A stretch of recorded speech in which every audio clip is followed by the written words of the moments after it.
Hello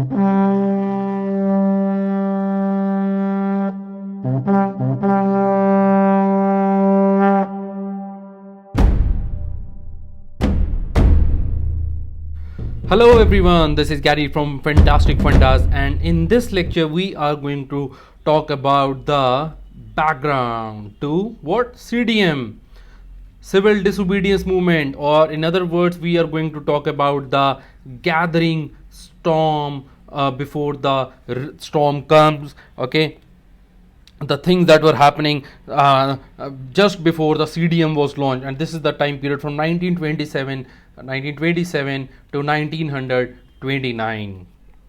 Let's begin with it. Okay, the background is that we know that 1922 NCM was launched. Earlier NCM was launched. 1922 it was withdrawn, and but then even then there was the sudden lapse of the whole of the movement.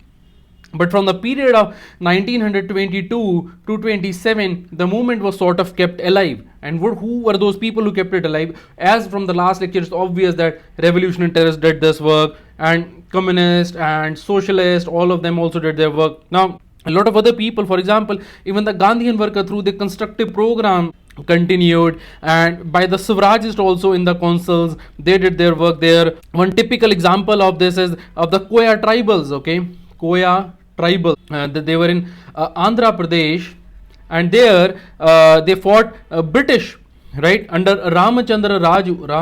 Ramachandra Raju was the person, and from 1922 to 24. So this way Akalis in Punjab were very active. So this way all through in India, what is happening, the movement has been kept alive. Okay. Now, in this background comes in India, and also in the background of all the things I have been talking to you in last 2-3 lectures, what comes to India is Simon Commission. And what happens in Simon Commission, we'll talk about that. You see, the later part of the 1927, okay, the later half, the last 6 months of the, they started being part of the movement only. Actually, it was on 8th November 1927 that all white, okay, very typical of it, all white, that means all the members of this movement were Britishers. The all white 7-member commission was to recommend if India was ready for further constitutional reforms, because you know this, that in 1919 there was a constitutional reform, and every 10 years there had to be reform. And the government was also saying that this reform now, which is being asked for in 1927, should not be done now. At least 10 years must lapse. But there was a lot of pressure from the Indians. The government, what they said, okay, fine, we'll look into it whether the reform should be done now or not. And for that, Simon Commission was appointed. But it did not have any of the Indian members in it, right? And there's more to it actually. There was change in Britain government also. In Britain, 1927. A Labour Party was to win. Okay, it was sure that in the coming election Labour Party will be winning, and it was suddenly decided by the present government of the England that such an important issue cannot be left to the irresponsible Labour Party. It was called irresponsible by the people there. So, and this Indian Statutory Commission, better known as Simon Commission, was appointed, right? And when this commission was appointed, there was India's reaction also. India's reaction. And what was that reaction? It is that because it was considered as an insult to the Indians, and because there was no Indians in it, and so boycott of this commission was done by the Liberal Foundation under the main person whose name was Tej Bahadur Sapru. Liberal Foundation, and Hindu Mahasabha also boycotted this, but there were two people, okay, who really supported this. One was from the Punjab. It was a unionist party who supported the Simon Commission, decided not to oppose it, and this was under Fazl Hussain. And other was in South India somewhere. Its name as Justice Party. We've done this a little detail of this earlier. Okay, they also said they refused to oppose the boycott mission. Basically, all the communal organizations, okay, or everyone who was communal at this time was not opposing the Simon Commission. Talking about the communal organizations at this period, for example, even in Muslim League there were two parts. There were communal people, there were secular people. In 1927, actually, Muslim League had two sessions rather than one session of the normal, and the two sessions were like this. One was held at Calcutta, one was at Calcutta, and it was under Jinnah. And other session was at Lahore, and that was under Muhammad Shafi. Okay, he got Sir Muhammad Shafi. Right, he got knighthood also. Anyway, so Muhammad Shafi supported government, but Jinnah, under this Jinnah, he was against the Simon Commission, right. So this is how Muslim League was also split, and majority under Jinnah, they wanted to oppose the Simon Commission, and Indian National Congress, turned this boycott of Simon into, okay, this was boycott of Simon into a popular movement, and that is how there is a revival of the movement after 1922 from the Congress side. And then after that, in 1927 only, there is Madras Congress session, and a resolution is adopted that we will be boycotting the Simon Commission. It is here, it is decided. M.A. Ansari, he is the head over here. M.A. Ansari, I had mentioned this in the last lecture also. Then a boycott that was adopted, right? And what kind of boycott it was decided, that at every stage, these words are of importance, they can be asked, that when it was this resolution was adopted, which said that British are to be boycotted at every stage and in every form. This was the resolution adopted, and two things happened actually in this, okay. But let me tell you before that, before though, I'll talk to you about two things that happened. But before that, I just want to mention about this boycott over here. You see, even this boycott was supported, or this resolution, the Congress was supported by Hindu Mahasabha and the majority faction of Muslim League under Muhammad Ali Jinnah, and those two, Unionist Party and Justice Party in South, they boycotted it. Okay. Now the two things that happened at this session only of Madras, number one was that Nehru successfully got the SNAP resolution passed. SNAP resolution, okay, it's just a random thing, right? SNAP means random, okay, without any formal voting. So it was just not a formal thing, but he got a SNAP resolution of all the people who were present. They just raised their hand. Something would like this might have happened, that Nehru asked, how many of you support this complete independence? And people raise their hand. That is how, that's what a SNAP resolution is, okay. And declaring complete independence is the goal of the Congress. Now this was, of course, this is ratified later on. We'll talk about the story of this also in the next lecture, okay, or probably in this lecture only, about ratification of this how it happens in 1929. Right, number two is about the Delhi proposal in this session. Number two is about the Delhi proposals.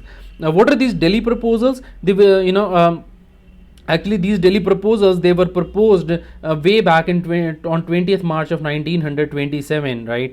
And they're partially accepted over here, not completely accepted. Who gave these and what are these Delhi proposals? I'll talk about them, right? Because this is happening in December 1927. So partially Delhi proposal, which is actually, this is given by Muslim League. So partially they are accepted over here, right? Now the protest starts, this boycott starts, and what happens in this boycott over here, that all over India, how the protest is happening all over India, there is all India conferences are held, okay, all India conferences are held, and Muslim leaders, they met at Delhi in December 1927, and they put forward their demand. These are known as Delhi proposals, okay. I'll talk about them. But do you remember what is Delhi Pact? We have already done this once, and Delhi Pact is a pact between the suffragists and the no changers, okay, that is known as Delhi Pact, okay, suffragists and no changers, that we will be working together and all that, okay. And then there is a Gandhi-Irwin Pact. That is also known as the Delhi Pact, okay. And there is one Delhi Manifesto also. We'll talk about this later on. Gandhi-Irwin Pact we'll be doing, in the coming lectures, in the coming time. And then Delhi Manifesto also, these are basically the Congress demands before the Irwin in 1929. Anyway, right now, coming back to the Delhi proposal. What is a Delhi proposal? These are the these are the proposals of the Muslim League that they put forward in early parts of the 1927. Okay, 1927. We are talking about the Delhi proposal. Very important part. Please do not forget this thing. Now, what is that? First thing they asked for is, they said we want 3 new Muslim provinces. Okay, Muslim provinces. Now, at this stage, we'll see that how Jinnah has turned somewhat communal. Okay, and it was separated. The first thing is they separate the Sindh from Bombay. So first thing the state they were looking for was Sindh by separating it from Bombay. And this is like a lot of opposition to this. Okay, and but eventually they will see that this is later on accepted by the Congress also in a little modified form. Number 2 is they wanted independence of Baluchistan, and number 3 is they wanted independence of Northwest Frontier Province. Okay, Northwest Frontier Province. Okay, let's understand this thing better with the help of a map. Let me just draw it for you. Okay, let me just draw it here. I'll draw a very small one. Okay, this is India, right? This over here, and this goes, and this is Jammu Kashmir. Okay, just a rough map over here, and this is Pakistan over here, right? This is India and this is Pakistan. Now in Pakistan, this particular area over here, right? This is a very rough map, please. Okay, just for your reference only. This over here, this is known as Baluchistan, and this part over here, this is a Sindh area, and this over here, this is FATA, federally administrative tribal area. Okay, and then you in between in over here, this area, you know, this particular area in between, this is the Northwest Frontier Punjab. Okay, Northwest Frontier province, not Punjab, and this is Punjab over here, right? This is a rough map of what is happening. So what they were looking for, these people were asking for, was this, that you know, this Sindh over here, because this was just one state over here, this over here, this India, Bombay, this said separate Sindh from Bombay. Number 2 is they were looking for Baluchistan, and then they were looking for Northwest Frontier Province. So this way, all this area in this boundary would have been independent. This is what the new states, this is what they were looking for. The Muslims over there, the demand of the Muslim League, right? So that is the number 1 demand over here regarding the 3 new Muslim provinces, right? Then, you know, number 2, they said that this Northwest Frontier Province, this shall be treated constitutionally on the same footing as the other provinces. So this is like another demand. Number 3 is that Muslim League should have 1/3 representation in the Central Legislative Assembly. 1/3 Muslims in Central Legislative Assembly. This is what they were looking for, and you know, this they will stick to this demand later on also. This is very important demand that they have asked for actually. Okay, Delhi proposal ki ye jo demand hai, right? I'll talk about this later also, so do not forget this one. Number 4 is they said that in Punjab and Bengal, okay, these 2 places, the proportion of the representation should be in accordance with the population. Okay, because here in these 2 places, Muslims were in majority. Please don't forget that we are talking about pre-independence time. Those time par to Punjab and Bengal mein Muslims were in majority, and this would guarantee them, you know, that they win the elections. And in other provinces, they said wherever the Muslims are in minority, the communal electorates should continue. Okay, wherever they are in minority, they said existing system of reservation, which was communal electorates only, it should continue, the existing system of reservation. And number 5 was regarding the joint electorates. They agreed that there should be joint electorates, and what they were rather looking for, you know, see, rather than saying communal electorates, they said, okay, fine, if you don't want to give that, fine, give us reservation, continue with reservation. We want reservation in the seats, but we can have joint electorates. So we can see that Muhammad Ali Jinnah was somewhat liberal at this time regarding this, right? And so these are the Delhi proposals, right? Now please, so we have this announcement of Simon Commission that has been announced, and number 1, and then there is also a Delhi proposal, and Delhi proposal, and after Delhi proposal, what is there? There is Simon Commission comes to Simon is lands in India. Now when Simon lands in India, what happens? Now we'll talk about that. Okay, so when Simon lands in India, Simon, he's landed in India. There is what is happening? There is complete hartal everywhere, and then there are mass rallies against it, because a lot of opposition happening. Okay, and wherever Simon went, there was opposition. And what kind of opposition? Very stylish way of opposition. Okay, for example, in Lonavala, okay, that's near Mumbai, there was a parallel road and rail. Okay, road and a rail was there in parallel. Now Simon was sitting in a train, and what people did, just like if there is a scene also in one of the movies where they show the people moving parallel to the train. So Simon was in a train, and protesters are on the road, and all the way they keep on protesting against him. That is how it was going on. And if you talk about other areas, for example, in Madras, the main person who was leading the revolt was T Prakasham. Okay.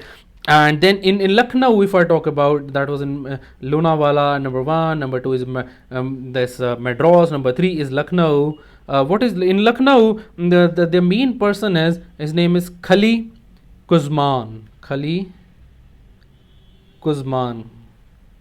Okay, Khali Kuzman, and he was flying black kites. Okay, enjoy भी कर रहे हैं and kite भी कर रहे हैं, fly कर रहे हैं और oppose भी कर रहे हैं. So black kites which had written on it what? Simon go back, Simon go back. Okay, and so there were protests all over. And what happened in all these protests? What the worst thing that had happened? It was that Lala Lajpat Rai ji was severely hit. Okay, Lala ji was hit, and it was on 30th October that he was hit, and on 12th November 1928, obviously this is happening in 28, right? And Simon Commission lands India on 3rd February 1928. 27 is over, Madras session is over already. Simon has landed in India. Okay, the thing that I was showing you earlier, okay, I'll just show you again. This Simon has landed in India in 1928. Simon lands. Okay, now coming back to this, now Lalaji has died. Lalaji dies over here, and the revenge of his death is taken by the murder of Saunders. Okay, and that happens the very next month in December 1928. Actually, Bhagat Singh, Rajguru, there were a lot of people involved. Bhagat Singh, Rajguru, Sukhdev, and also one Jai Gopal was there. Okay, Jai Gopal. Okay, Bhagat Singh, Rajguru, Sukhdev, and Jai Gopal. So these people were there, right? They conspired to kill the police chief. They wanted to kill the police chief whose name was Scott. But by mistake, they killed the DSP Saunders. But their idea was to kill the Scott. In any way, that was enough revenge for them. Okay. Now, youth was also involved in the opposition. Let's talk about them. Let me change the color for sake of clarity here. Youth. The involvement, how was the youth involved, and let's talk about that. So this was the first actually taste of political action for youth, and the youth also they were already having the militant flavor, so they added that militant flavor to the protest by the Congress. And when they also, youth was highly under impact of Bhagat Singh and the socialist ideas and Surya Sen. So all those influences were already there, right? And with youth also came this idea got popular further of socialism. In fact, Nehru had just returned from Europe at this time. He was very young at this time after attending the Brussels conference. See, Nehru is also young, so he's part of youth. So Brussels Congress of League against imperialism. Okay, so Brussels Congress of League against Imperialism. This was in 1927. Nehru had come back after attending that, so he also got very active over here, right? And he visited Russia, and Nehru had also visited Russia, and he was also under impact of socialism because of that. You see, I'm just talking about how socialism had spread to youth, and the best example of it is Nehru getting under the impact of socialism, and that is happening because he went to Russia. And number 2 is that the Brussels Congress of the League against Imperialism, the meeting of that was attended by him. Okay, so that's like one example of socialism spreading. Number 2 example is of S.C. Bose. S.C. Bose. He was also impressed with socialism, but his idea of socialism was a little bit different idea. Now, not just this, there were a few other organizations also, groups also involved in opposition to the Simon Commission. Which were those groups? Let's name those groups, okay? I'm just trying to accommodate everything on this page only so that it's easier to see the whole thing, right? So you can differentiate using the colors. Number 1 is we know this thing that there is a Naujawan Bharat Sabha. Now this is in Lahore. I have already talked to you about this in the earlier lecture. 1926 mein bani thi. Number 2 is the workers and the peasant parties. Now this is because of the communist and the socialistic idea spreading. And then there was also Hindustan Seva Dal, SEWA, Seva DAL, Dal, and this was in Karnataka. And for my South Indian friends, Hindustan Seva Dal, Seva means service and Dal means a group. Okay, so Hindustan Seva Dal in Karnataka. right? This is how it was going on. And in this background of opposition, okay, this page actually can be named as the opposition, how opposition was done and everything regarding the opposition to the Simon Commission. Now after the opposition was done, what next after that? Okay, coming back to it, there was a person called regarding Simon Commission, his name is Lord Birkenhead. Okay, now this Lord Birkenhead, see, I will talk to you about the details of the Simon Commission a little late, as and when they happen. In between, the Simon Commission is landed in India and Simon Commission gives its report. Okay, now this will take some time when he's studying it. Now during this time, lot of many things happened, and about which I'm going to talk to you now. Okay, and what is this thing happened? Lord Birkenhead comes, who had appointed Simon Commission, had repeatedly said that Indians are incapable. Indians are incapable. आप कर नहीं सकते, आप कर नहीं सकते. You cannot do this. Indians are incapable of making their own constitution. They cannot make their own constitution. Who said this? Lord Birkenhead. And this really irked Indians. Okay. Now people got very angry. So this challenge of Lord Birkenhead is taken by group called All Party Conference. Okay, there was All Party Conference held. All Parties Conference. No, it's not a group. Okay, actually all the people are met together, and they meet in 1928, right? And they decide that we are going to make the constitution. Okay, and you can say that Baspa party said that. Okay, Baspa is a party. So Baspa party says that we will make the Lord Birkenhead challenge, will make the constitution. Actually, this is just a mnemonic to remember. It's very easy to remember. Who are the people involved in this? There is Bose, there is Ane, okay, and there is Sapru, and there is also what do you call this, Pradhan. Okay, Pradhan. So these people are there, and under the overall leadership of the Motilal Nehru, they decided together to make the constitution, and they do make the constitution. Actually in 7 months they accept the constitution. 7 months they present the constitution. Okay, so now this report is accepted, but for one thing, that is dominion status as the basis of the constitution. As some people, there's a dispute regarding this the report of the ML Nehru's constitution, and what is the dispute regarding this about? Let me just write it here. The dispute is that this mentioned that we will have a dominion status, whereas the some people at this time, they wanted complete independence. Especially, ML Nehru's son Jawaharlal Nehru, he was quite in opposition to this, right? So what are the so this thing also known as the Nehru report. Now let's talk about the details of this Nehru report. Okay, Nehru report. I'm going to talk about the details of the Nehru report. Okay, so just to help you recall what was happening earlier. See what is this thing happening over here, that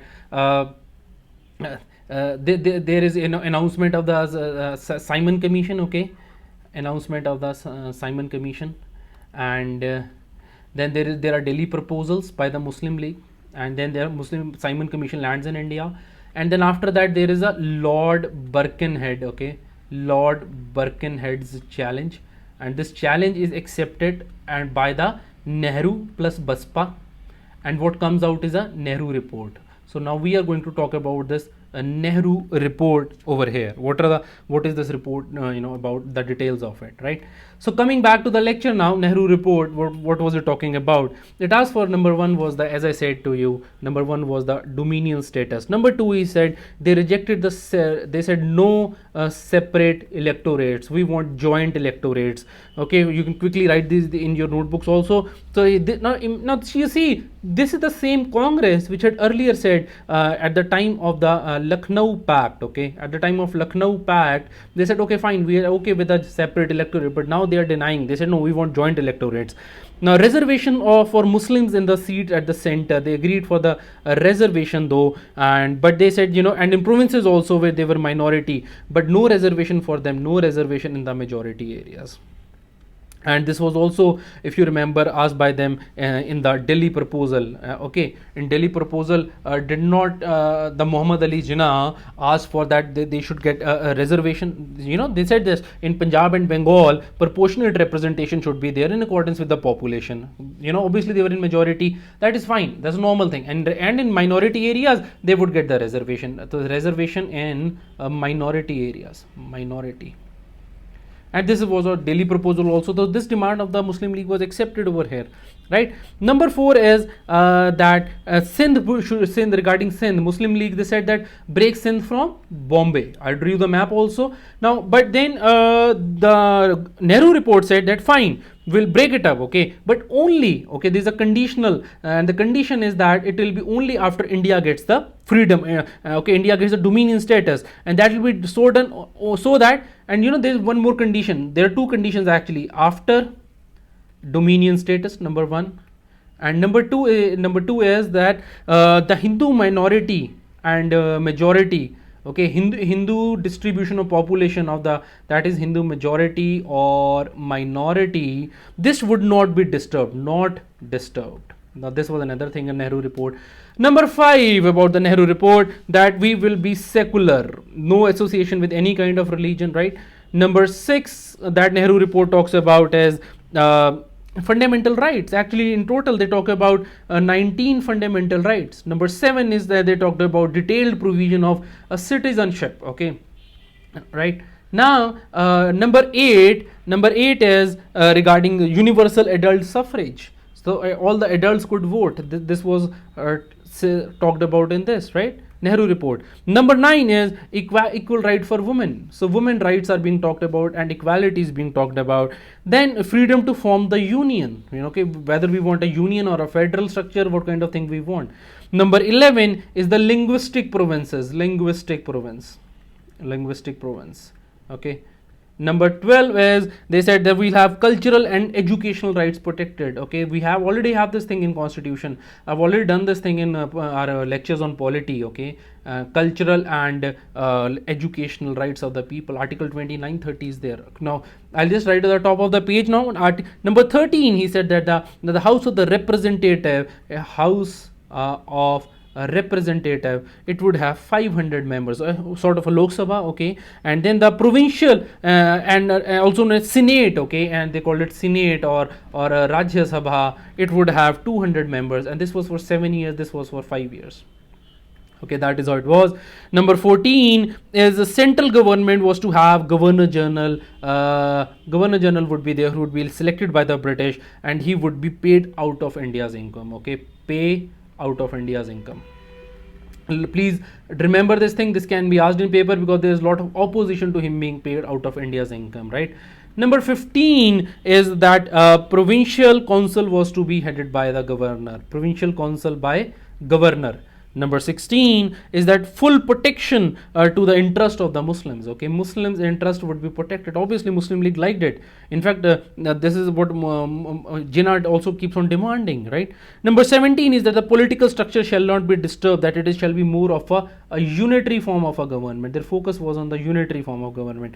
Number 18 is that residual power would be with the center, okay, residual power will be with center, okay. This is very important over here, residual power over here. Let me just highlight it for you because I am going to refer to this again later on also, okay. One is this point, and the other is that this 1/3 seats in the central legislative, sorry, that was like earlier Delhi proposal, not this, okay. This residual power is very important because Nehru says, Motilal Nehru, that this should be with the center, but later on we'll see there is demand to give it to the states, okay. And then now coming back to the top of the page again, there are things like number 19 is that India as a federation, okay, with bicameral legislature. That was the kind of politically we were to be unitary, but otherwise there was a bicameral legislature, almost the same kind of structure that we are having even today to the state. Number 20 is the minimum responsibility to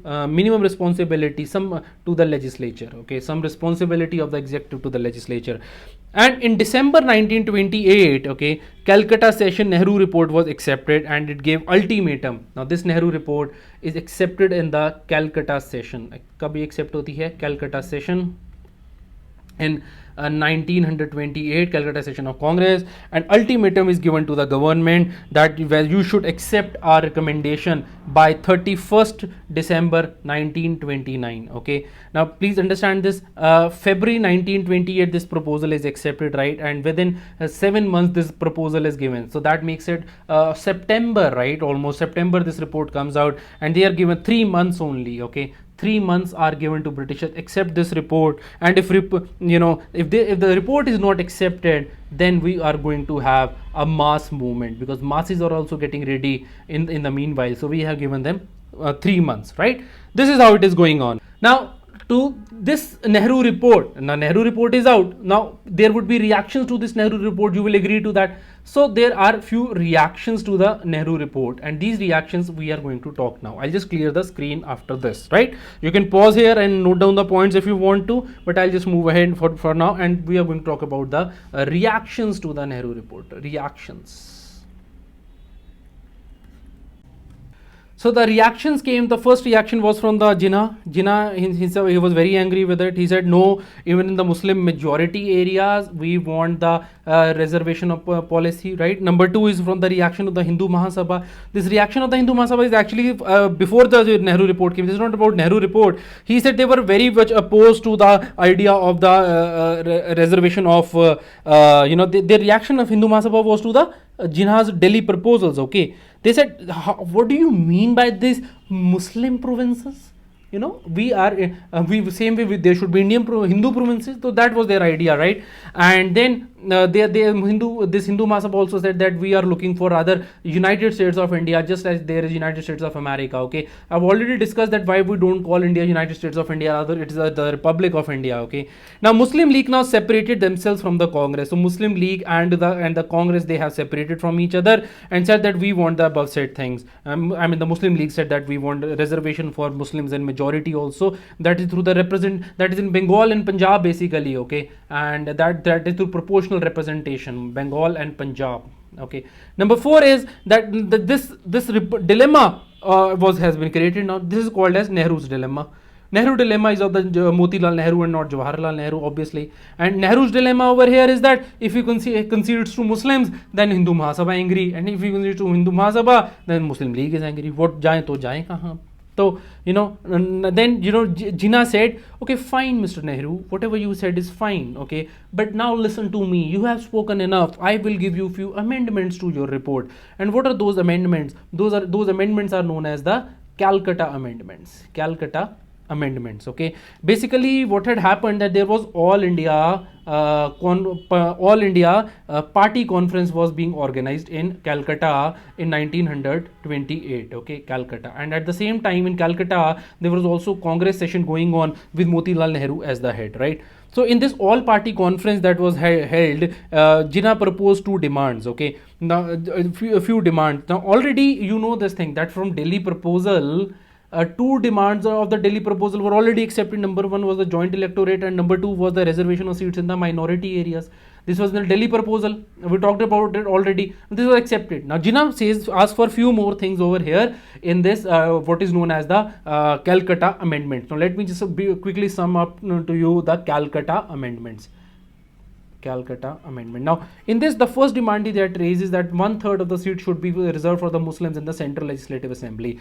Number 2 is that, you see, it is like, there's a there's a saying in Hindi that in Punjabi also that pind basya nahi te mangte aa gaye, gaon basa nahi aur bhikhari aa gaye. This is what is actually the true scene, because there is no independence yet. This is just a challenge that we cannot make our constitution. Buchanan said we make our constitution, and then Jinnah comes running. No, our constitution should be like this. Okay, anyway, then number 2 is that in Punjab and Bengal, the seats should be the proportion of their majority. So basically, he's looking for the reservation for majority, right? And number 3 is he is saying that the residuary powers should be with the not with the center but with the provinces. Okay, that was his 3rd demand. Number 4 demand is, a lot of books just mentioned these 3. There's 4th demand also, and he said that the separation of Sindh from Bombay should be done forthwith. Ekdam se abhi ke abhi this should be done. Please remember there were 4 things in Calcutta Amendment for our purpose of our exam. There are just 3 things mentioned in most of the books, right? Now, in this thing, now there is a lot of opposition to the Calcutta Amendments. A lot of people oppose this. What is that opposition? We'll talk about it. Okay, so what is this opposition is that there was we know this. There were in Muslim League there were two people. One was Jinnah, okay, and one was Muhammad Shafi, okay, Sir Muhammad Shafi and Aga Khan. So these two people were there. Now this sect over here, these two people over here, they said no, we disagree with Mr. Jinnah on Calcutta amendments. We don't want these Calcutta amendments. Okay, they still wanted separate electorates. They are looking for separate electorates. They clarified this thing, right? Number one. Number two is that Calcutta amendment was also opposed by Hindus and Sikhs because they had their own interest in these areas of Sindh and Northwest Frontier Province and Punjab and Bengal. So these people were also opposing on various grounds the reservation in these areas. And Congress said, how can you ask for even residuary power? Get lost, Mr. Jinnah. We don't agree with you. Okay, now all this is happening. Jinnah says, sir, meri to koi sunta hi nahi hai. Nobody listens to me. Jinnah is very angry. What will Jinnah do? Jinnah goes to these people. Jinnah turns more communal. Jinnah goes to few people. Who are those people? Ye hai wo log. Muhammad Shafi. These are the people. Muhammad Shafi, Aga Khan. And what happens? Jinnah turns communal and Jinnah says, okay, fine, Mr. Nehru, you have spoken enough now. Congress says, shut up, and everyone just shut up because I am the king, I am the ruler. So I will give you now my report, what is called as Jinnah's 14 points. So Jinnah gives his 14 points. That is how it goes. Okay, now I'll just talk to you, but before that let's update the table that we were drawing. Okay, so coming back to the table, we see that I've already written over here. So there were reaction, Muslim League, Hindu Mahasabha, a lot of people opposing it, and then Calcutta Amendment is there, and there's a lot of opposition to that also. And then in opposition to that, Jinnah joins what Shafi section of Muslims, Shafi section, and while joining them, Jinnah gives his own 14 points of Jinnah. Now let's talk about what are these 14 points. Now please understand that Jinnah's 14 points over here that we are talking about, they are nothing but essentially the objections of Jinnah to the Nehru report. Okay, and the number one thing that he talks about, now he says about the Sindh issue. Okay, and if you remember, Sindh issue was in the part of the Calcutta Amendment also and the Delhi proposal also. I've discussed this already. Number two, he said that the 1/3 of the seats in the Central Legislative Assembly. Now this again was part of the Calcutta Amendment also, and before that in the Delhi proposal also. Okay, so these two things are coming from the background also only. Okay, write this over here, right? Number three is regarding the residual power. Now this was a new demand made by Jinnah, and that was through the Calcutta amendments he had made. So these three things are old, right? But then to residual power he adds one more thing, and that is that there should be a federal constitution. Okay, so whole of the constitution should be made federal. This is coming from the Calcutta amendments, right? Number four, okay, let me just draw the line here. Number four is, okay, now all of these are very different now. He said that the reservation of seats for Muslims should be there. Okay, so he's looking for the Muslim reservation in government service, service and self-governing bodies. Okay, so these days a lot of people in various parts of India, I will not name them, you know them obviously, they are looking for reservation for Muslims in government services. Isn't it a communal idea?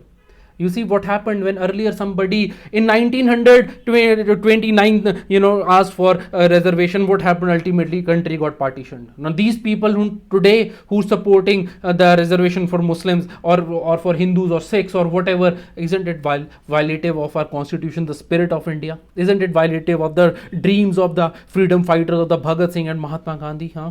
Right.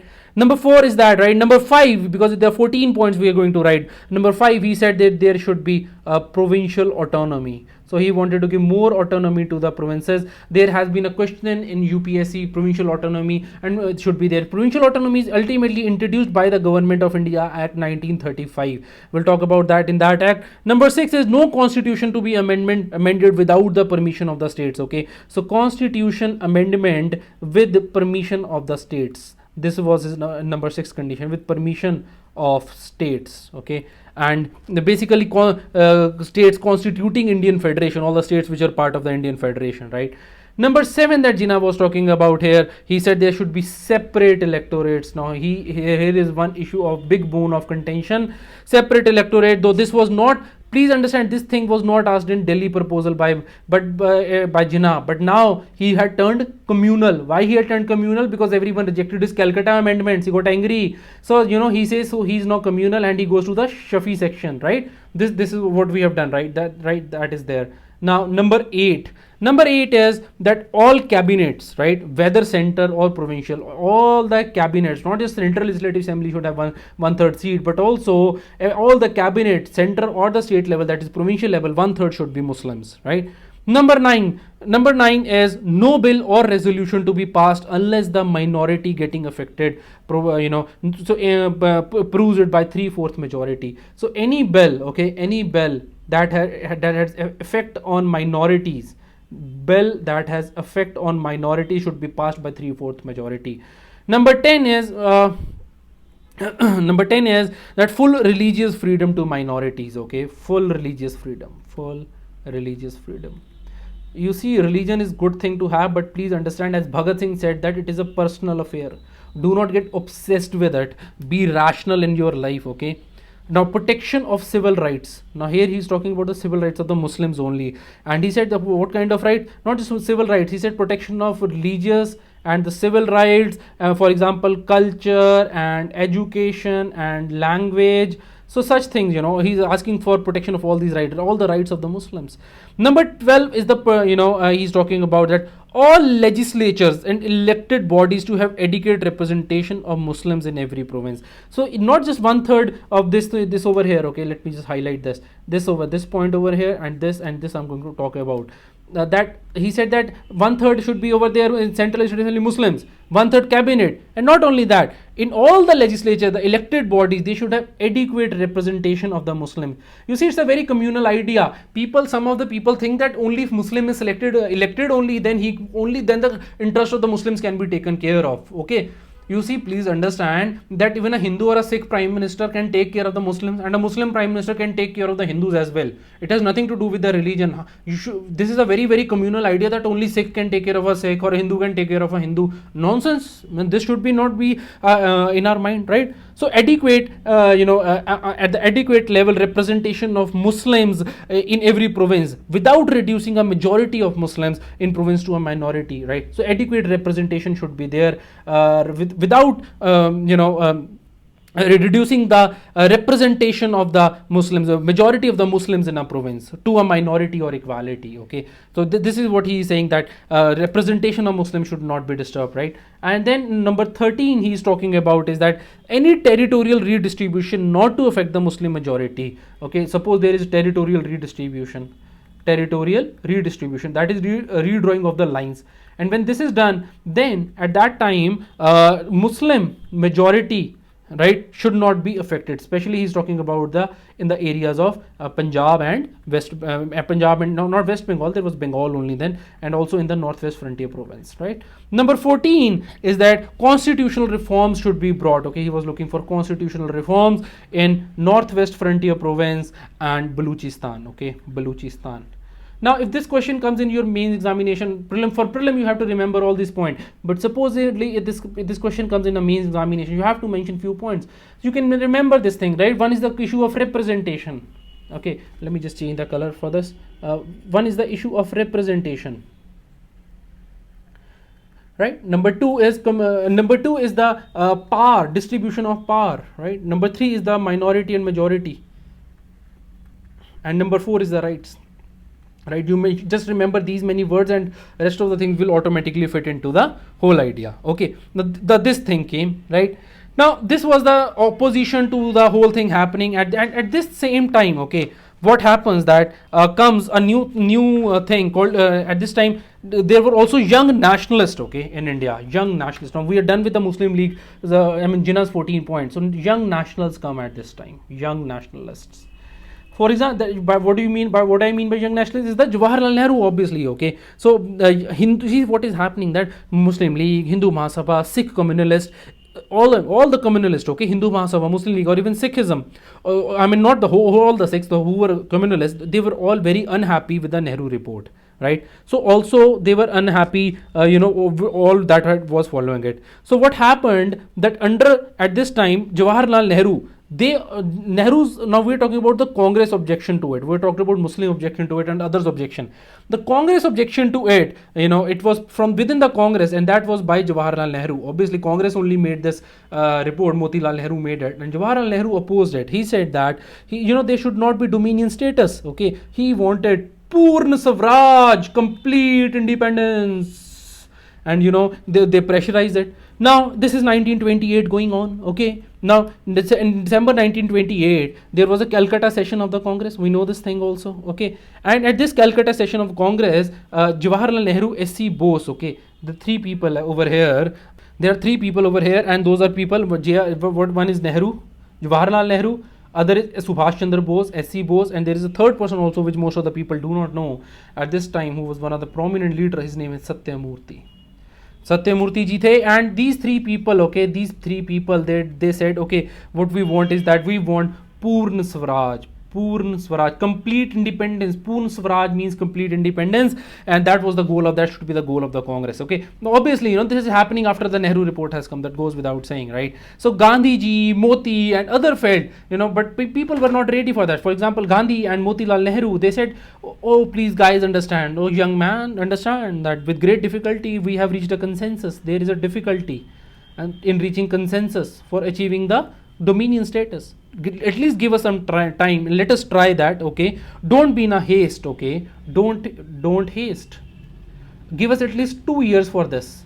Nehru and Satyamurthy and Bose says, what, are you fool, we want complete independence.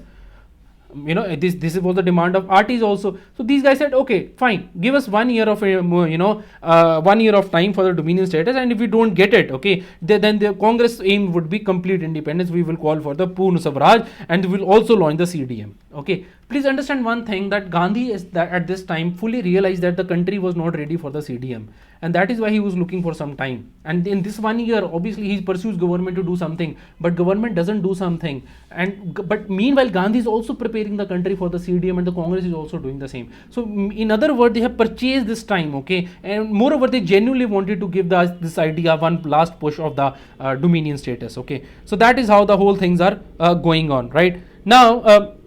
That it is important, and now more important is that all the parties of the conference, to conclude it up, but there might be differences between parties. So all parties, okay, before I finish this, let me just just add to this list that we were making, right? This was the list that we were making. So Jinnah's 14 points come, right? And after the Jinnah's 14 points, there is opposition to Jinnah's 14 points, okay? And this Jinnah's 14 point, obviously a lot of Hindu mass, all the communists, they are opposed, and also to this Nehru report that comes, okay, there's a lot of opposition to that also, and that is that this over here, okay, this Nehru report, I'm just drawing the line over here. There's also opposition by the Congress over here, okay, and they said that we want Purna Swaraj, and then the Purna Swaraj is there, this issue comes up, and this is at what is called as the Calcutta session only in 1928. They asked for 2 years, the Gandhi and the other people, but they get only 1 year under the pressure. And here they announce, if nothing happens, then we will do the CDM and Purna Swaraj will be our goal. Okay, so that is our timeline that has developed so far. And meanwhile, while this happens, what is important is that there's a lot of opposition going on to the all the parties. They are opposing the Simon Commission. Whatever is happening in the background, that's on the Indian side, but everyone is opposing the Simon Commission. Now Simon Commission's announcement actually happens, okay, and then Delhi proposals come in 1927, we know this thing, and then comes the Simon Commission. Okay, now we will be discussing about the details of the Simon Commission. So Simon Commission, we'll begin with it. Regarding Simon Commission, you see the background we have done to it already. There was a huge background with Simon Commission. Now the first topic is about the objectives of Simon Commission. Okay, some of them were explicit and some were implicit. Okay, direct, indirectly they were there. Number one objective was to delay the transfer of power. Eventually British had also realized that we have to give the power. See what is happening, understand the overall thing. We British, we fight. Okay, what happened? British give us something, some power, okay, some power, and we go quiet. The carrot, they give us carrot and then they give us stick, but then we again fight and then same thing happens. This goes on. Now, British can keep on giving us power, more power, but then there's a limit to it, how much power they can give to us, okay. Ultimately they will have to give freedom, and British fully realize this, and that is why the objective of the British over here, one of the Simon Commission, bringing the Simon Commission, was the delay of the transfer of the power to the Indians, okay. The number one. Number two is they wanted to widen the communalism in India, because that is how they felt the delay of power can be done if Indians start fighting within themselves, okay, by diametrically, if the feelings of diametrical provisions which could diametrically oppose to the interest of two communities. And to show that the people were the sincere in their effort, okay, they wanted to show their sincerity to the people of India. Now, don't know that we are for your interest, आपके पैसे भले के लिए आए हैं हम, we are here for your benefits, ऐसी बातें, such things were talked by Simon Commission. Okay, and that they were there for their interest, but it was Indians who could not decide on the consensus on power sharing, okay. The fault is of the Indians. We are very sincere, that is the issue. Number four is that to give the impression of a federal constitution, okay, to show it as if it is a federal constitution, so that the weak center and powerful province can be created. Actually, with this, we will have feeling of regionalism. Even today, this is sort of a British legacy. How many people are you proud Punjabis or proud Biharis or proud, are you so proud of the Northeast? Okay, so many of you proud of being Tamil. It's utter nonsense.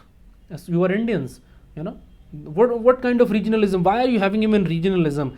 See, regionalism might be good for certain aspect, but then it has more bad things associated with. We must think of ourselves only as Indians, okay. There's no point thinking ourselves to be Marathis or Punjabis or whatever. How that helps us? That doesn't help us. You're dividing the country by that means, okay.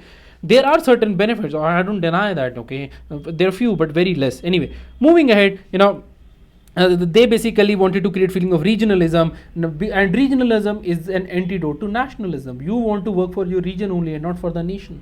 This is the British policy you are pursuing. When you say that I'm Marathi and I'm this and that, please understand one thing, that you are, what are you doing? Are you not talking in the same words as Simon Commission was talking about? And Lala Lajpat Rai ji died, so some more people should today die fighting you? No. What is the point? You are not changing anyway. Okay, I'm not pointing out to you. There are a lot of people in our country. For example, in Punjab only. Let's take one example. Okay, Punjab. There's so much of regionalism in Punjab. We are Punjabis, and that we, and not only regionalism. Punjabi regionalism is filled with racialism also. Anyway.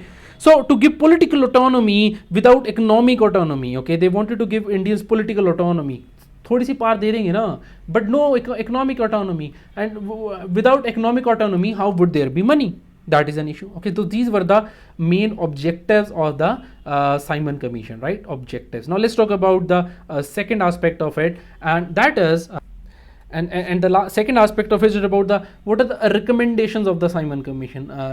Recommendations of Simon Commission. Okay, we know this thing, recommendation Simon Commission. Number one, they said there should be constitutional reconstruction. So okay, they agreed. Is there a need for constitution remaking? Yes, there is a need for constitution remaking. That is the purpose for which Simon Commission had come to India. Number two, they said what kind of constitution should be there? It should be federal constitution, because they wanted to promote regionalism. Number three is that provinces should be given full autonomy. So full autonomy. Now this is obviously reflected in the Government of India Act 1935. Number four, they said is that he suggested more powers for the governors regarding the internal security, okay, internal security,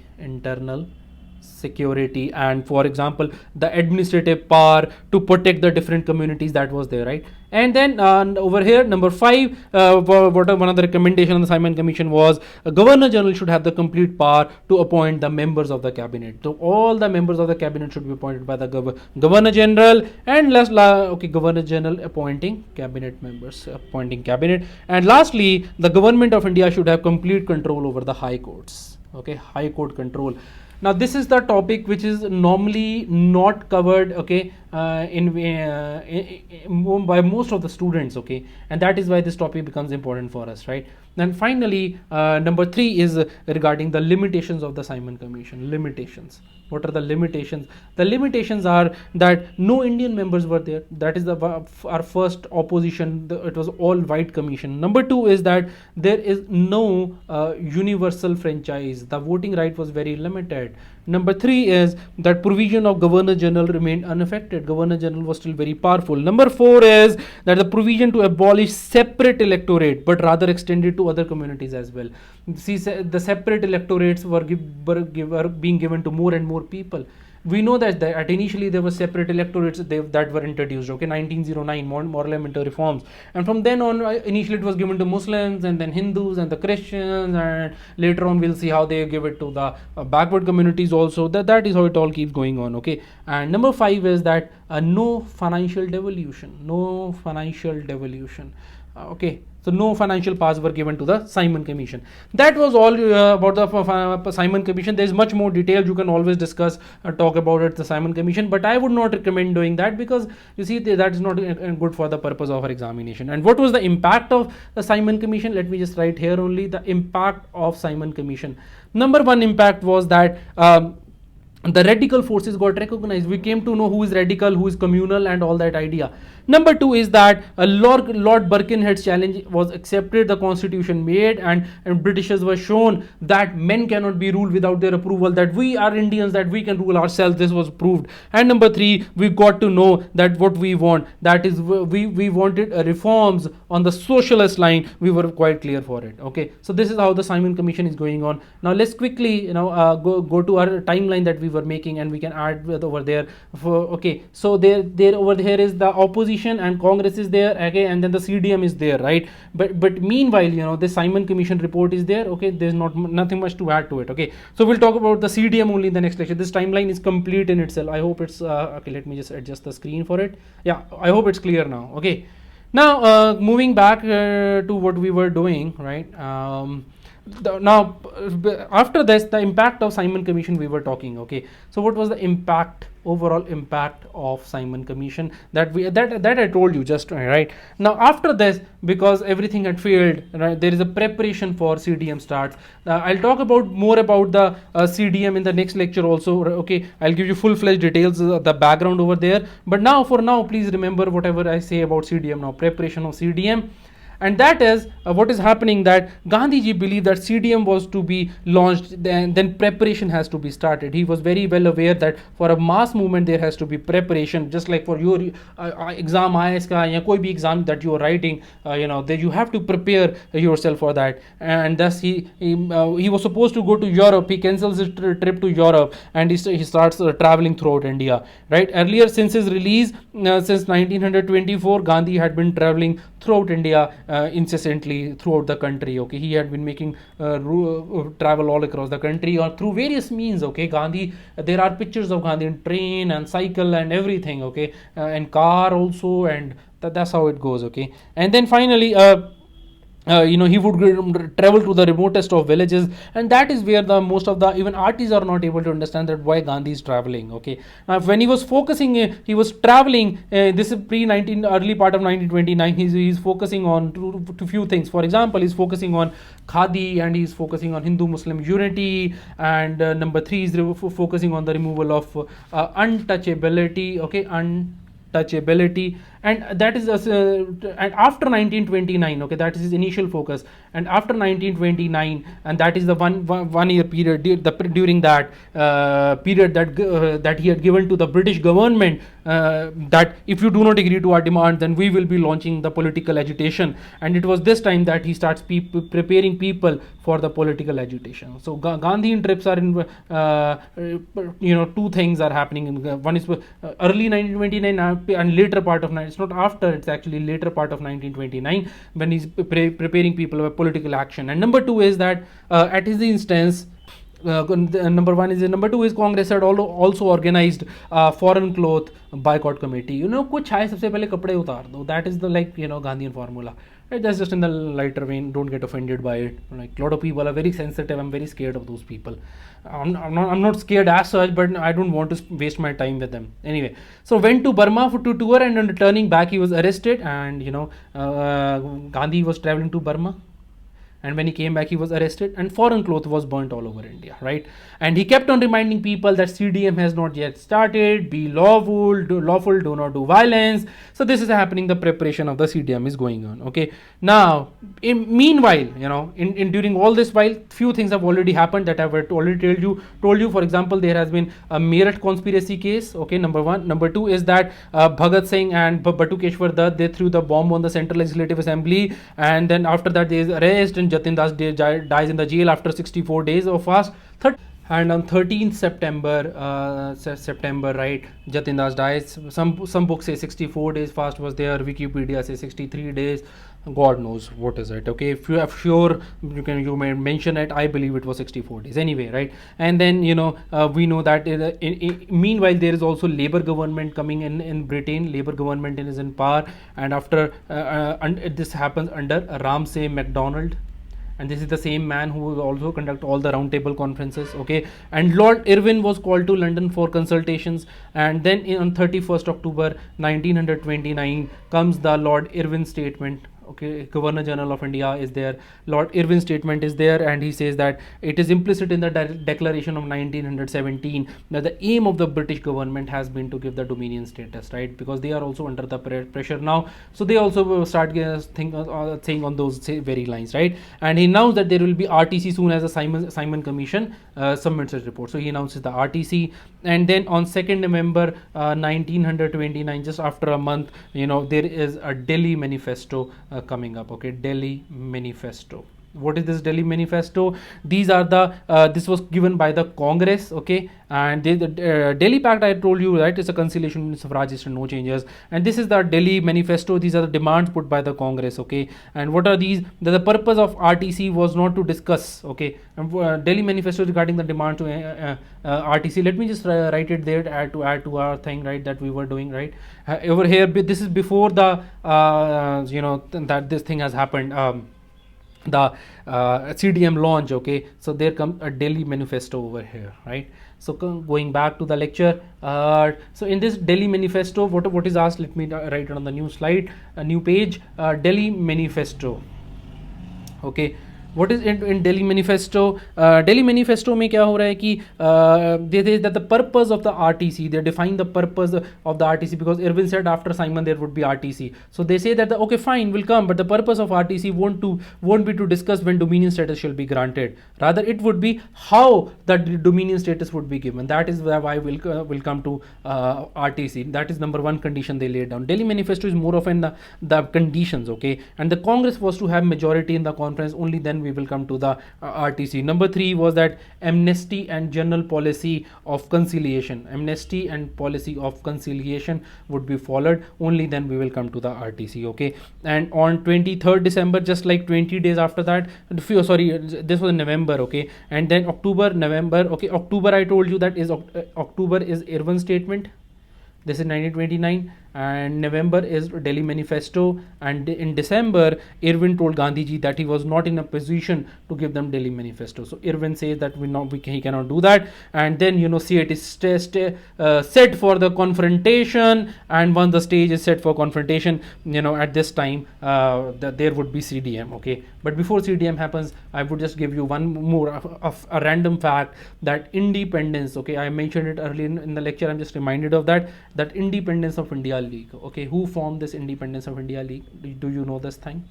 It was by formation formed with a lot of people, and those were people. Number 1 was Jawaharlal Nehru, because they are looking for complete independence, right? And number 2 was S.C. Bose as the secretary. S.C. Bose as secretary. Okay, and there was S. Srinivasan Iyengar. Okay, S. Srinivasan Iyengar as president of this. Okay, now the Poon Swaraj resolution is passed ultimately, because 1 year has lapsed, December has come, and I told you in December 1928, that they gave 1 year. So December 1929 has come. So Purna Swaraj resolution is to come now. And what is that? That the most important of all the sessions of the Congress is Purna Swaraj resolution, and it was held in the Lahore, which was the capital of Punjab at that time. Nehru was the president of this session. Nehru was the president of this session. Okay, and as most of the people were opposed to Gandhiji, most of the people were opposed. Okay, not Gandhiji. Most of the people were opposed to Nehru being the president at this time. But despite of that, Gandhi's insistence, Jawaharlal Nehru becomes the president of this, and on bank of the Tapti river, okay, on 31st December 1929, exactly after 1 year, we fly the tricolor of our independence. Okay, the tricolor of Indian independence is flown at the bank of the river. Okay, it's unfurled, and the central and the provincial legislature had to be boycotted. So in Lahore's resolution, 3 things were there. Number 1 was the Purna Swaraj. Number 2 is that all the legislature, whether it is central or provincial, they had to be boycotted completely. Okay, and there would be no participation in the future election also. This is also decided in the Purna Swaraj resolution. Now, just before the CDM is launched, there are a few tasks before the Congress. The CDM is going to be launched, but are we prepared for launching the CDM? So the people all over the country, they have to be organized, and then in this resolution, then on 26th January 1930, on this date, Purna Swaraj resolution, Purna Swaraj. This resolution is written by Mahatma Gandhi. He writes this, drafted by him, and this is there, right? Now, after I would like to sum up the whole of the lecture. This is the end of the lecture. If you don't want to listen to the summary, which is to me is very important, and I'm also telling you how to write answer now. This summary is the way of how to write the answer about it. Okay, so this is how it goes. Okay, listen to it very carefully. I will be writing very less when I say this. Okay. It was abrupt withdrawal of NCM by Gandhi in 1922, which led to the demoralizing effect, and a great decline in the national movement. Okay, national movement declines. Along with this, the Swarajist program of wrecking the consuls from within resulted in responsivist cooperation. Okay, that is responding and cooperating to they were responding and cooperating with the Britisher policies, and thus the vacuum was reflected. Okay, and whereas no changers, okay, or the Gandhians, they remain scattered. Gandhians and the no changers, Gandhi was in jail, but these people, they remain scattered. You should be this precise. And from political development, there was also rise in the communal tension at this time, and waves of riots took place in Calcutta at this time in 1926, and also talks with Jinnah over Nehru report failed, and because of the opposition of the Hindu Mahasabha and the rigidity of Jinnah.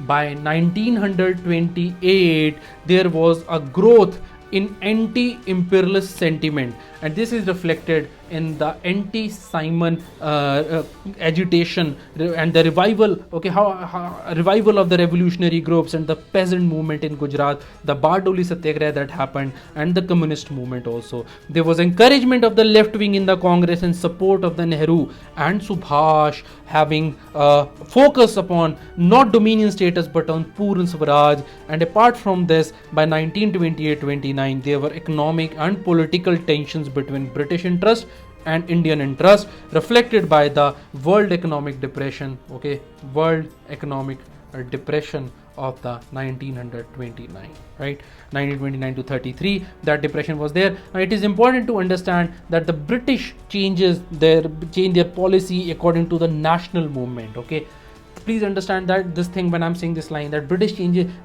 Britishers were reactionary, not us. Okay, British changed their policy according to the Indian national movement, and it was not vice versa thing happening, right?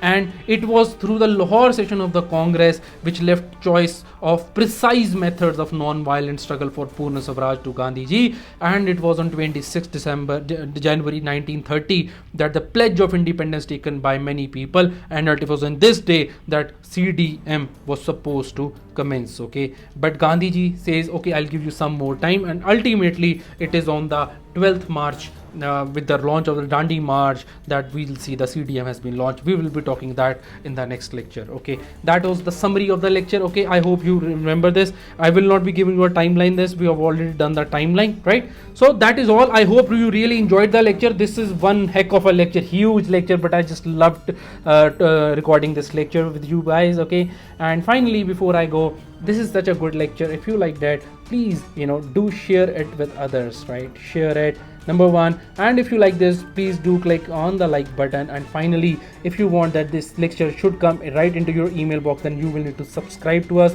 And for subscription, you will need to, I'll tell you, subscribe to us. You will need to click on this button over here, right? That's all, and thank you so much for watching this.